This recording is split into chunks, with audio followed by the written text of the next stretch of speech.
it! Relax. It's all in bad taste. Hello everyone and welcome to Aftertaste, the Bad Taste Buds after show where we continue to talk about our favourite best worst movies. I am your host Liam and today I have one question and one question only.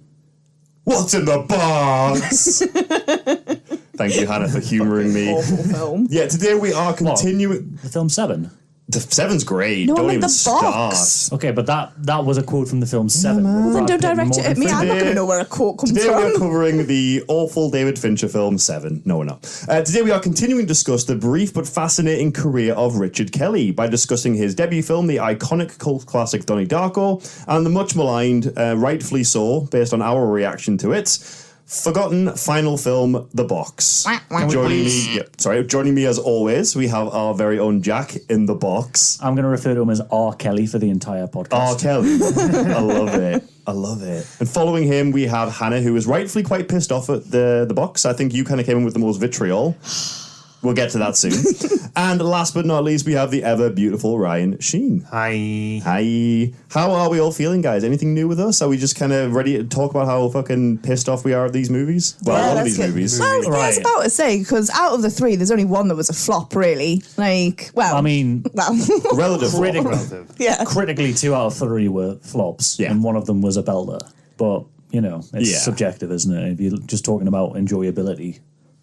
Well, that's it, isn't it? Like, we enjoyed Southland Tales, but technically that was a major flop. That was the one that I think was responsible for The Box, and I know my biggest takeaway from watching The Box again, like, when I say watching The Box, me and Ryan tried to watch it last night and then gave up about 40 minutes in because it's just fucking intolerable. It feels to me like a studio mandate film from a director who was let loose, clearly, let off the rails with his last film, given free reign, and then they were like, well, that didn't work, now you've got to make something to our specifications, and that's why it's just meandering and kind of pointless. Before we do go into the film, guys, do you want me to give a quick synopsis as to actually what The Box is? No. Just I no. only watched it yesterday. I don't, it's still fresh. I think it's probably best we start with The Box, because at least we can end on something nice with Donnie Darko, because we are going to talk about The Box and Donnie Darko. So we'll start with The Box. The Box basic plot is a couple living in the 60s. They receive an ominous box on their doorstep one day without any real rhyme or reason. The following day, they get a visit from a mysterious man who explains to them that if they press the button that's on top of the box, 2 things will happen. Now, first, somebody somewhere who they don't know will die. Secondly, they receive a payment of $1 million. Which, in the 60s, how much would have... Shitloads. A fuck ton. Yeah, like I know $1 million now is a lot of money, but in the 60s, Like a house, I don't know, I don't live in America. It was 76. Was it 76, was it? I thought it was the 60s. No. mind you, the okay. wallpaper was Still- very 70s. It's still very... It's still a massive amount of It's a money. huge amount of money. Are you sure 1976 isn't the year the Twilight Zone episode came out, which was the fucking same premise? Nope. Was that All right. 86? All right, Was that all right. 86? All right. The opening screen says 1976. Fair enough. All 3 of us missed that. Oh no, I'm getting twisted because the Twilight Zone episode with the exact same premise is Yeah, I want to 1986. point out immediately that the Twilight Zone episode is 20 minutes long, which is the best part of this movie Yeah. as well. So go watch that. It's called Button. It's not called The Box. If you're looking for it, it's on YouTube, I'm guessing, right? Yeah, it's on YouTube. It's called Button. It's 20 minutes long, and it's really good. As a premise, it's interesting. I do want to ask, who here would press the button? No. Actually, do you know what? So we were thinking about this, and he did exactly what we would have done, and that's opened up the box. Yeah, because check. there was no stipulation to say you couldn't dismantle it. And Oh, I'd once take you'd the bits, once yeah. you'd taken it to bits and you realised that it was just an empty wooden box, I think there would be a part of you that wanted to, but I just think the overbearing someone might die somewhere. You don't know how that's going to happen. You don't know if it like tricks something off, and when he comes, he just shoots somebody on his way out. Like, Oh, the death thing is not the deciding factor for me. It is, I'm wary of all things like this now.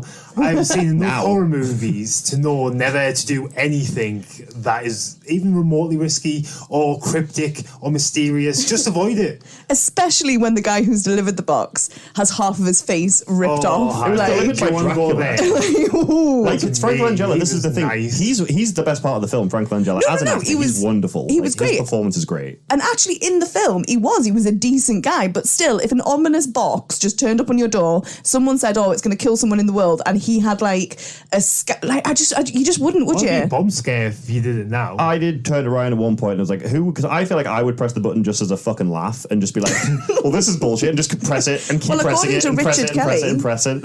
According to Richard Kelly, you have to have a vagina to hit the box, so... We'll get to your gripes, your specific gripes in a bit. But before we do, I do want to mention a few more things about the film. Obviously, it came out in 2009. It is a psychological thriller directed by Richard Kelly, made on a $30 million budget and only grossing worldwide 33, which doesn't sound... It technically made a bit of money, but once you factor in advertising, which I think you've got to add at like $5 million on top of it for advertising, it didn't do great. And it did kind of hold his career dead in the water, and he's not really been seen of or heard from in a long time. So psychological thriller. It's psychological because it hurt my brain. It's psychological is the word, but thriller. I was not thrilled watching this. No. Although I did read somewhere that his parents were like the kind of basis for the parent characters. His mum had an accident on an X-ray machine and had a disfigurement on her foot. Did his dad work for NASA? Yeah, and he helped build the camera. So he helped build the camera, similar to the... What's his name? I can't even remember the character. I watched it last night, and I can't remember, and I don't care enough to Google the character names. I'm just going to refer to them as the mum and the dad in this. Well, just because it's Frank Langella. Little of a no, don't remind me. I'm trying to prove a point about how little a shit I give about this film. And don't correct me. No, but Richard Kelly's father. He worked for NASA on the Mars Viking lander program in the 70s, and he was developing the camera that made the first pictures from the Mars service. So that's exactly what the dad or the husband figure in this film was doing. So you're bringing me information that is countering to what I thought, because this, for me, doesn't feel like a Richard Kelly film. This feels like someone aping Richard Kelly's style, like someone who saw Donnie Darko and was like, I can do something like that. Something akin to something like the Butterfly Effect, maybe. It just feels like I'm going to be weird for no reason. I'm going to be trippy for no reason. I'm going to have all this weird symbolism that doesn't go anywhere. But now that you're kind of telling me that there was a bunch of references to his past life and his family, and it does kind of feel like it was more of a passion project than I thought it was originally. Well, he has come out and said that he never wanted to make a film that was impersonal, and there's clearly a lot of stuff in this film that is very personal to him. I just don't know... I don't know how he went so wrong, because it could have gone so right. It's a really interesting premise. It is.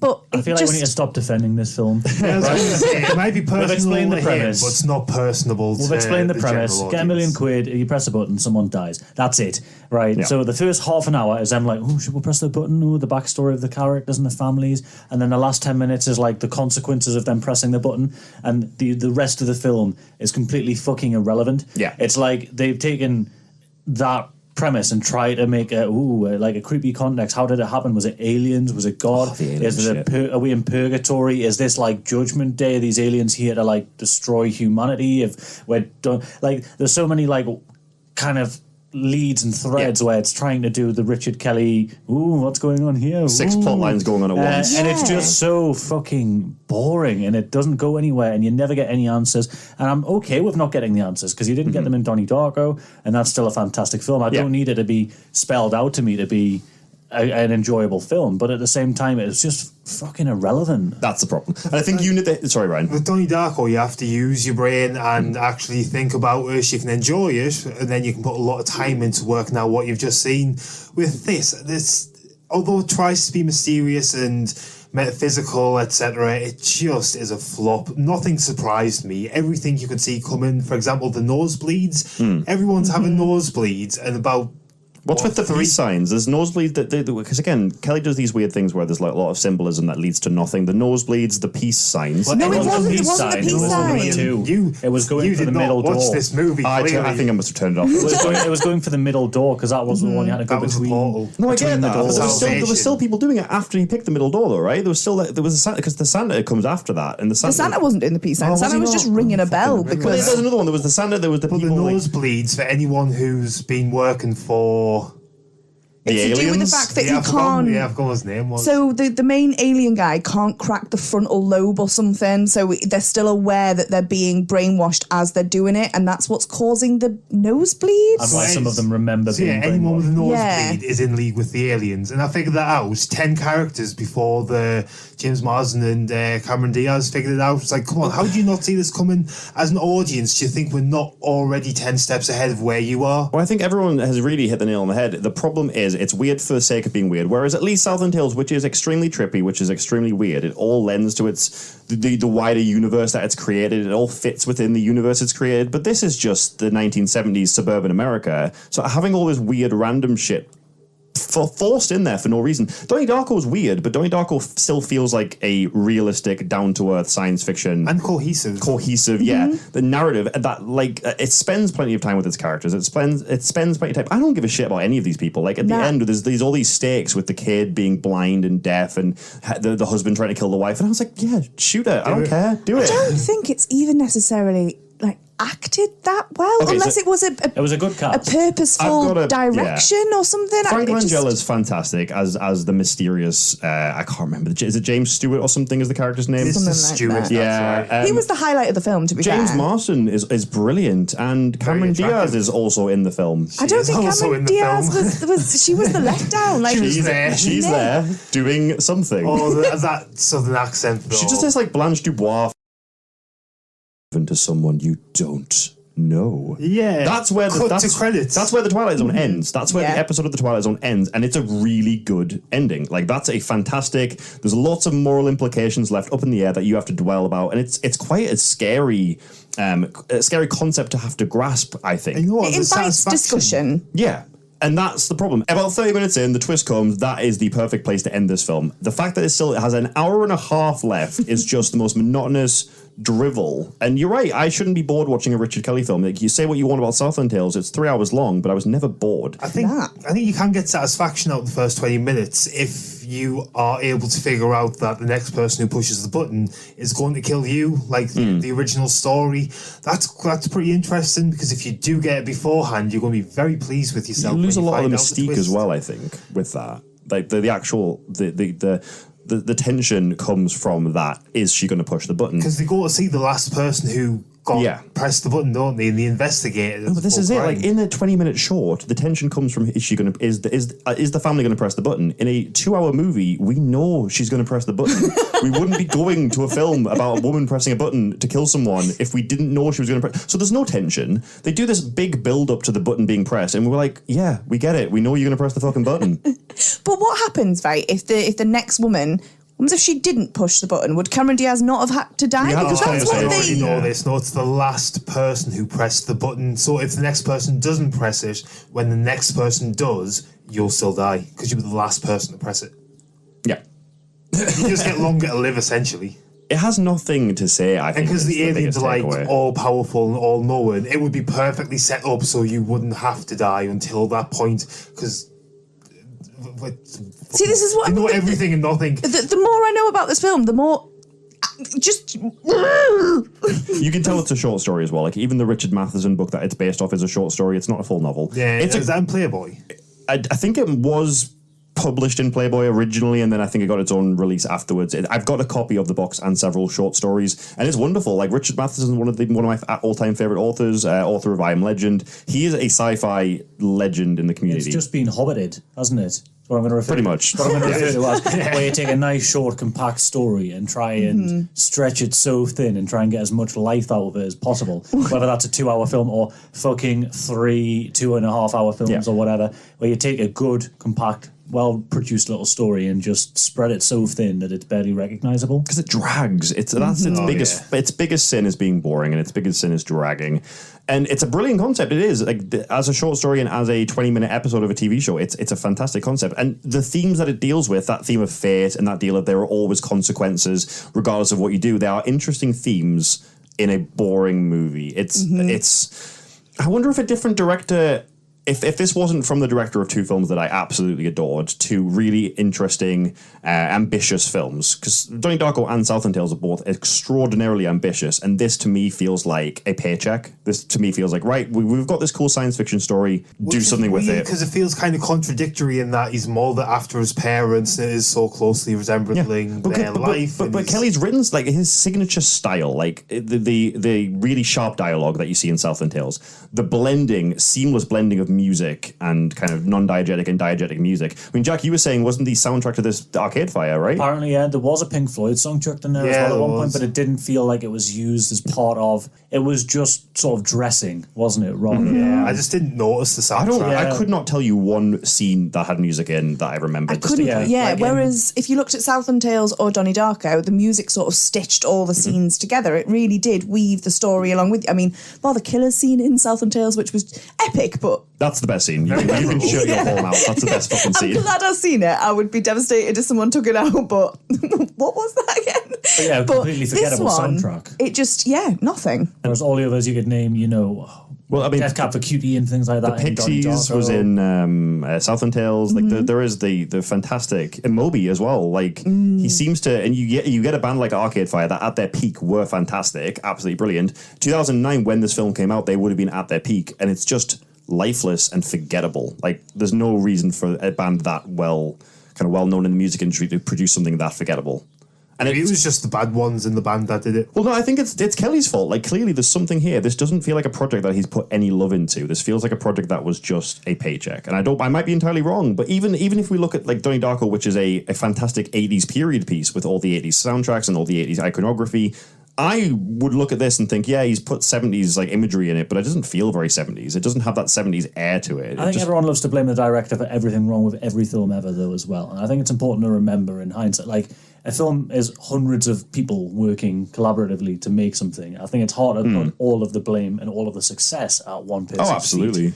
I think I don't agree. I don't think it's a good film whatsoever. But I'm just apprehensive about blaming Richard Kelly for everything wrong with the film because, So this came off the back of a book, right? The box came off the back of a book. It was originally a book by Richard Matheson, yeah.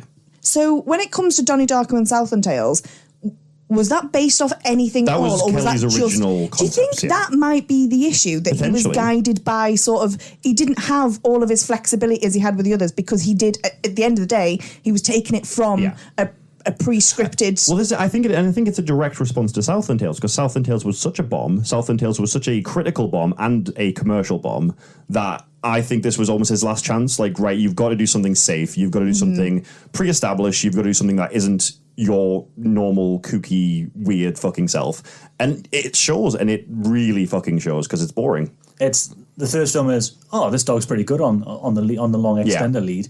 Next film, I'll just let him off the lead. He was great on the last one. And then he bites a child. And then fuck. All right, gotta get him put down. You're on a very tight lead this time. And it's that sort of thing, isn't it? Yeah. It does baffle me in some ways that this was better received than Southland Tales. It had a better IMDb score, better Rotten Tomatoes score. On its original release, yeah. I get it as a film. It's got a start, a middle, and an end. It's a bit more of a... You can go home and then just go, that was a film, wasn't it? That was a film. As a package, I suppose, it was arguably better than Southland Tales in the fact that it was like...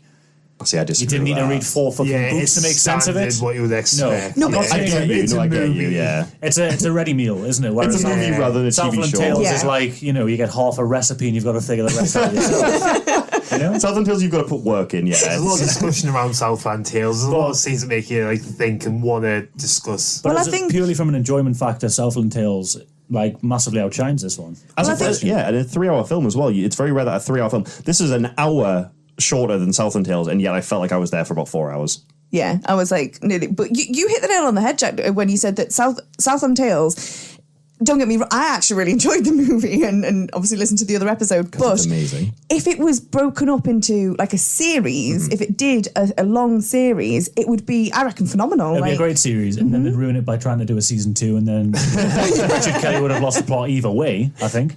But we would have got a bit more quality screen time out of it, I think. The main takeaway is the fact that I feel like I think, Jack, you really, really hit the nail on the head when you said that it's hobbited. It's one of those properties that should go into a category of this is unfilmable, as is something like Watchmen, as is something like The Hobbit, and anyone can fight me on Watchmen. It's an awful version of the graphic novel. Strongly disagree. That's fine. You know what, Nathan on the Pick and Mix podcast also really disagrees with that as well. But it should be part of that caliber of books and literature that is unfilmable. It doesn't deserve a full feature length because it's not that kind of story. Look at you, Great Gatsby. Great Gatsby, yeah, you're absolutely right. Great Gatsby is an unfilmable book. Don't you fucking dare, Hannah. It's a readable book. No, I'm sorry. Go on, fight me. Great Gatsby and Of Mice and Men are about the same length. Of Mice and Men, good film. Great Gatsby, Absolutely abysmal. Yeah. But because nothing excites me. Nothing excited any of us. You watch Donnie Darko, you watch Southland Tales, and every scene oozes with flair, trippy visuals, interesting sound design, weird random shit, but all random shit that is cohesive in the universe it's in. Yeah, now I'm just thinking along the lines of, I wonder what he would have done had he have not added the box to the Alien plot and did his own original Alien story. Could that have been interesting, do we think? Squash two things. Maybe he wanted to do that film and just try to squash it into the film he was given, put it in a safe. It is sad though, because I want more of him. It's funny. You read his IMDb, and it goes up to the point where it goes, "This is being created," and it's talking about the box, and then it just stops. Yeah. There's nothing more. There's nothing else, and it's like he just dropped off the face of the earth, and it's a shame because both of his previous films, Southland Tales, I agree, Liam, is totally misunderstood. It would be brilliant as a series. I would love more on it. There's a reason that one got a re-release and this hasn't. Like they came out very similar. This was only about a year after Southland Tales came out. This film, and the Arrow was put out a beautiful Blu-ray edition of Southland Tales, and no one has heard. This was 99 pence on Amazon. That's if anything tells you to rent, not like to buy, not even to rent. It just tells you everything you need to know. It's a really sour movie as well. Me and Ryan picked up on the fact that nothing is very happy at any point. Like, it's depressing from beginning to end. Because Donnie Darko's so uplifting. But no, the thing is, though, Donnie Darko has those really tender moments, like the scenes with the parents. Lessons, there's cute moments. Yeah, it's melancholy. Donnie. I would say Donnie Darko's melancholy. That idea of like it's very sad, it's very depressing, but there are those moments of tenderness, especially with the mum. Like, there's a really beautiful scene in Donnie Darko, which we will get to soon. Actually, I think we're all kind of ready to move on from the box setting. In the box, the challenge. Ryan's not ready to move on from the box. Last bitch. The challenge is completely unbalanced. So he comes into the people's lives, the family's lives, destroys them. So they stop James Marsden from getting the promotion, so his life went down the drain. They stopped the kid getting the free tuition for her being a teacher, so that went down the drain. And he just took away everything that they had to make them the most desperate possible, which partially forced the hand into pressing the box. It's not a fair test. So fuck the aliens. But I mean, you're absolutely right. But it's dour. It's a dour movie from beginning to end. There's no one to root for. There's no one to feel excited or happy for. Whereas in Donnie Darko, as depressing as that movie can be, I remember distinctly, and I've not seen Donnie Darko in years. There's tender scenes. Like, one of my very favorite scenes in Donnie Darko is where Donnie and his mum are having the conversation in Donnie's bedroom, and he asks her what it's like to have a whack job as a son, and she says it's wonderful. And it's one of those really sweet, like, family, and that's what Donnie Darko does exceptionally. I don't think Southland Tales does that exceptionally. No. Southland Tales is a very different breed of film. Characterization's whack. Whereas the box just has nothing going for it. It has nothing character-wise. It has nothing thematically. It has nothing really visually. Like, visually, I'm looking at it and it's kind of boring. Like, there's nothing flary about the visual style either. When you realise in Darko that he is going to have to sacrifice himself and that he is going to die in the end, it is really upsetting. It hurts, sad. In this movie, from the beginning, I was like, right, they're going to die. I'm ready to go. I have no hope for them. I don't think anything good's going to come out of it. They might investigate, get a few answers. They're probably going to take us down a massive rabbit hole. There'll be some weird twist at the end.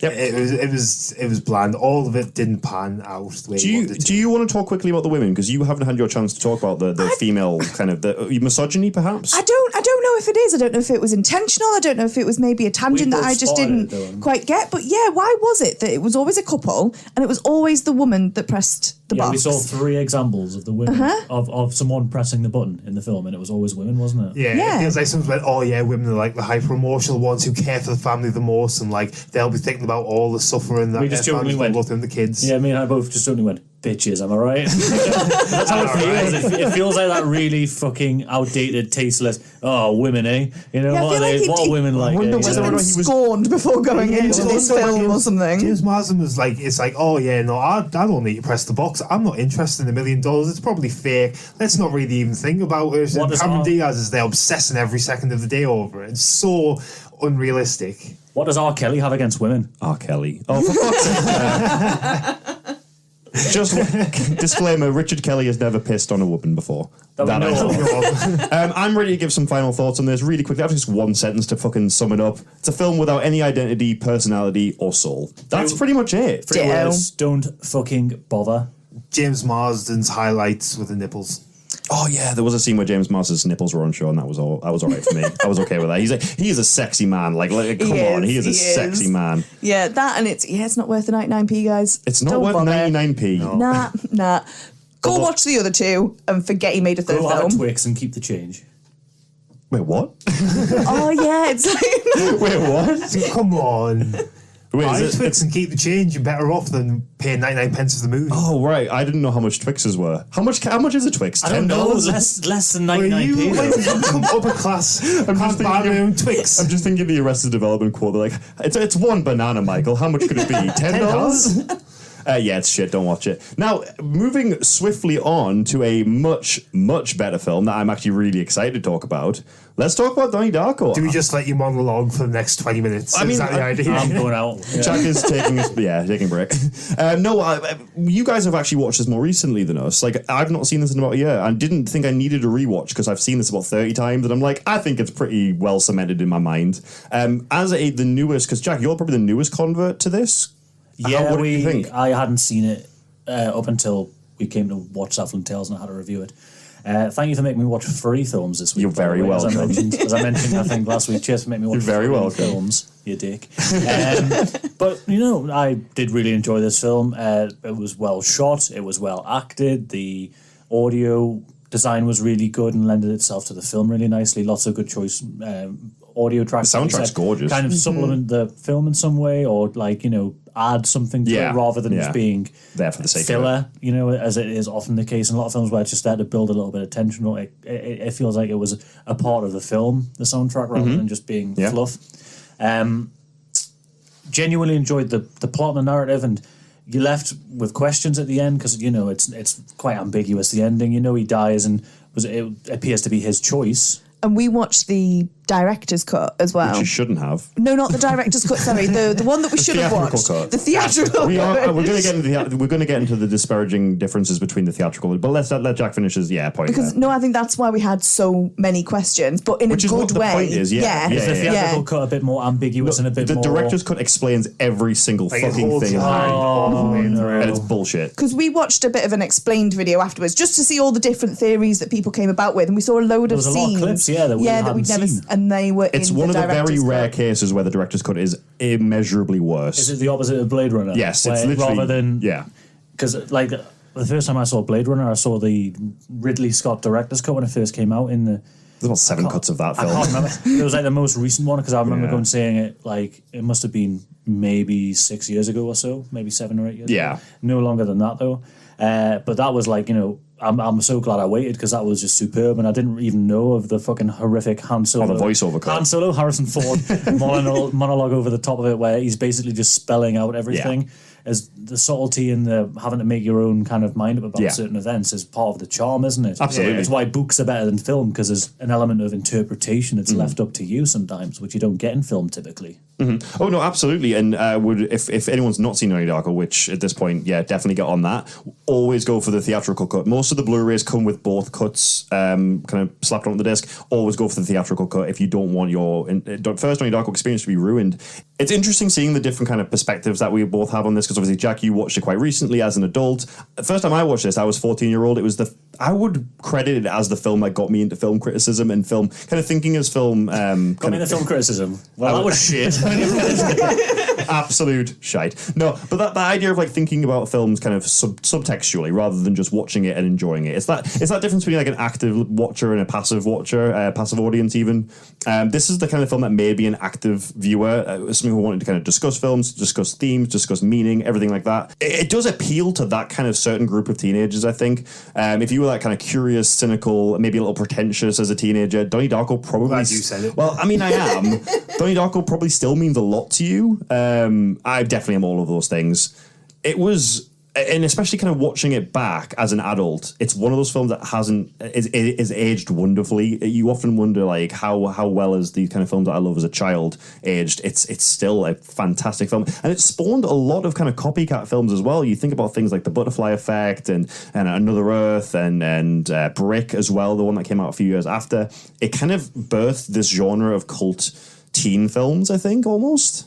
Do you think it allowed for people to make films that didn't always have to have a clear cut? This is how it goes. This is the plot. This is what this is. This is what that is. You can make your own interpretation of it. Like, I don't think it was the first film to do that, but I think it was another reminder that it's financially viable and it's not going to be career suicide to attempt a film like that. Yeah. He's not created a new genre of film or anything like that, but he has reminded. It's a good template for it. He's reminded of us, I think, that you can get away with it and still make a commercial success. Yeah. Or at least for one film, anyway. Really quick. I mean, if you haven't seen Donnie Darko at this point, I will just give you a quick synopsis. You should have seen Donnie Darko. Story of a teenager. He narrowly escapes his own death with the help of an imaginary friend called Frank the Bunny. Call that help. He helps him. As the plot kind of unravels for there's a lot of themes of time travel, fate, sacrifice. I do not want to spoil it if you haven't seen it, because it's a perfect kind of. It's a good gateway into those kind of art house underground teenage films. And you know what?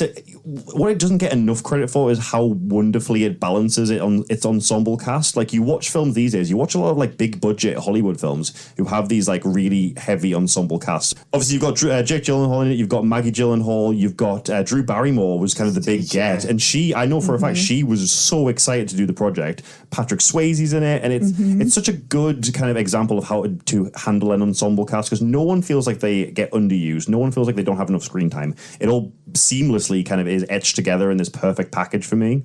They handle some rather big issues, like the whole Patrick Swayze timeline. Again, I don't know how much we want to spoil for if anyone's not like sort of... We'll put like a little spoiler alert. Like 40 years. Spoiler alert, if you haven't seen Donnie Darko, skip forward about like 5-10 minutes. I mean, I praise that we're still wanting to be careful just in case. Well, that's how good the movie is. Yeah. No, but they hit on some pretty big themes, and I think they do it really well. So with the Patrick Swayze stuff and him coming out as obviously a paedophile and things like that, but then towards... Patrick Swayze is not a paedophile. Oh, the late God, Patrick Swayze. Stop defaming Patrick Swayze. The character was a pedophile. Yes. Pedophile. I don't know. We have some American listeners. I'm just trying to cater to them. Oh, yeah. Pedophile. Oh, God. Right, so I'm just going to summarise this really quickly. Right. Well on that. Right, move on. But no, it was done exceedingly well. It hit some other big themes, like the teacher who wants them to think that you can only be within the emotions of fear and love, and Mental health, binary scale. Exactly, and it hits on those really well. Liam, you were mentioning it. Obviously, Drew Barrymore's character as well, the teacher who teaches Graham Greene to the children, the idea of censorship and not being able to kind of teach certain books because of their effect on children, whatever that is. Sorry, that just reminded me. I remember reading an article recently. It was this happened ages ago. Yeah. That some state school tried to ban Fahrenheit 451. Fuck that. And then they realized they were like they were going to do it and everything like that until someone pointed out you're censoring a book about censorship. Yeah. You do realize the book. You do you are aware of how fucking stupid you are. Which is that, just, right? I know obviously this isn't about books, but one of the best books out there. If you have not read it, please do. That is like irony squared, isn't it? Like fucking hell, like what the actual fuck? You're right though. It's a staggering film, not only because it's a disorientingly brilliant sci-fi epic, because it is. You can. The thing is, you could extract all of the science fiction elements from it and still have a wonderful family drama and teen drama and coming of age drama as well. It's a beautiful period piece. Like you're right, with all the soundtracks, there's like Tears for Fears, Echo and the Bunnymen. It's a wonderful 80s period piece as well. It works as a science fiction film, it works as a teenage drama, and it works as a period piece. It's very rare you get a film that works on so many different levels. In defense of the box, they did well to make the 70s period set drama, like the set dressing. It was and everything. Beautiful. Yeah. It was Don't defend that film. No, but I was talking about as a period piece, because remember it was 2009, but it was done in the 70s. It was shot well as a period piece, like the uniforms and everything looked like. Nothing looked out of place. Well done, the bare minimum. I just, again, Hannah, sorry? But I think Donnie Darko does show that you can do a film with all these different tangents and all these different storylines, and it doesn't have to be overwhelming. They can work seamlessly, and he did. It's a very focused, single, narrative. It's got it all orbits around Donnie, doesn't it? He's like the center of the universe in this story. And I think that's why it works, where Southland Tales is like fucking... It should have been a TV show. It's like herding cats, isn't it? There's too many things going on at once. Brilliant cats, but they're everywhere. I wonder how much of that, obviously you compare the theatrical cut to the director's cut. The theatrical cut is the version where the studio got involved, edited it the fuck down, and was like, right, you've got to take this out, you've got to take this out. The director's cut is Richard Kelly is R. Kelly, sorry, going nuts and doing whatever he wants, and that version is the version that sucks. So how much of this does Richard Kelly just clearly need an editor to tell him when to fucking You stop? can't edit the box better. Is that not indicative of the whole thing? Yeah, absolutely. Fantastic mind, but needs a bit. Needs a rein in, just chill out, dude. I would like to see more films from this. Is the takeaway. The biggest takeaway I want to get from this 0.5 is I would like to see more Richard Kelly made projects, because the guy is clearly very intelligent. Sorry, R. Kelly. I do, no, because if I say that I want to see more stuff from R. Kelly, I'm going to get cancelled. But yeah, give him a good editor and set him away with budget. That's it. I'm happy to do some final thoughts on Donnie Darko, because it is just a wonderful film. It's one of those films that I think will be remembered in 100 years' time as one of the biggest. Jack disagrees. No, I'm just laughing because I was thinking R. Kelly's a real outside of the box filmmaker, isn't he? Sorry, I'm done. I just laughed at my own joke before I said it out loud, and that's a proper dad thing. We haven't even spoke really about Frank. Frank the Bunny? At all, yeah. He's an iconic movie. I don't want to say he's a monster, because he's not. He's an iconic movie image, though. That giant bunny rabbit. I had a Halloween costume. The movie, the DVD case is Frank the Bunny's head. Yeah. And I remember seeing that and being like, oh, that looks fucking He freaked cool. me the fuck out as a Yeah, child. When I that was is how 13, you do. Creepy. I was far too young to be watching this film. I think I was probably younger than 13, actually. I think I was like maybe 11, 12. Snuck down, middle of the night, watched it because my sister had it on DVD. No, it would be VHS at this point. And it terrified the fuck out of me. I remember having nightmares. It's a fantastic psychological thriller, whereas The Box clearly, as a failed psychological thriller. Do you remember paying £200 for Frank's costume? I do. I had it was a Halloween university, sort of like 2014 or something like that. I bought a Frank the Bunny costume for Halloween. Awesome. It looked amazing, but I was so wet. I was sweating through the fucking costume. It was the most uncomfortable experience, and I was like, "Nah, I'll just strip down." I think I stripped down my underwear. I was like, "That'll do it." Halloween over, not having fun anymore. Donnie Darko is a trippy science fiction mind bender. It's a darkly funny look at life of a weird teenager in a comically exaggerated riff on upper class white suburbia as well. It's just fantastic. That felt like I was like NPR or something.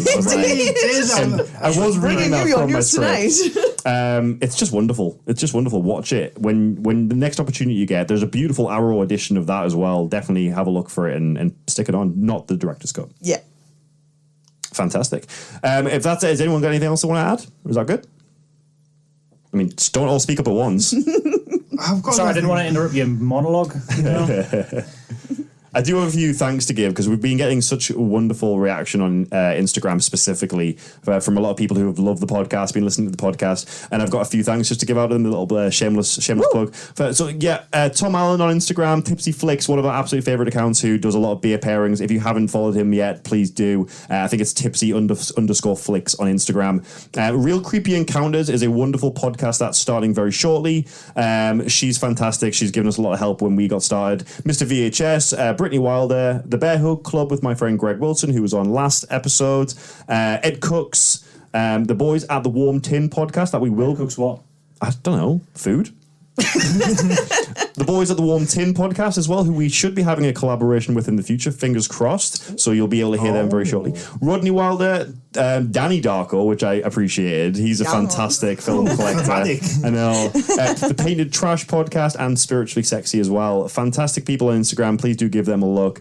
Next week we will be covering we'll go back to superheroes for a little bit. We'll be covering the Halle Berry 2004 Catwoman. Wow. I think Hannah, you're specifically very excited for. I've not seen since I was a kid. So I know this is going to be a Van Helsing thing again. Literally, this was described by someone as a Van Helsing with a lesser budget. Oh, I'm still excited. It's going to be perfect. Just out of interest, is there a single good cat film?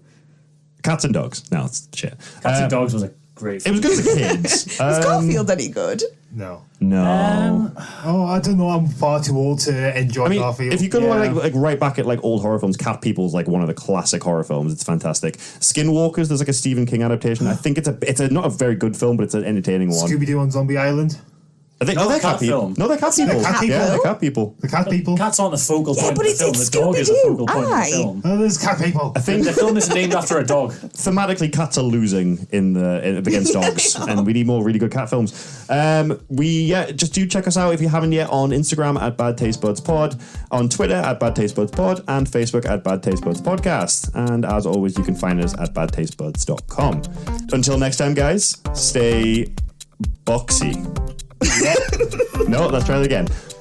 Life lesson learned, and don't push any buttons. Bye.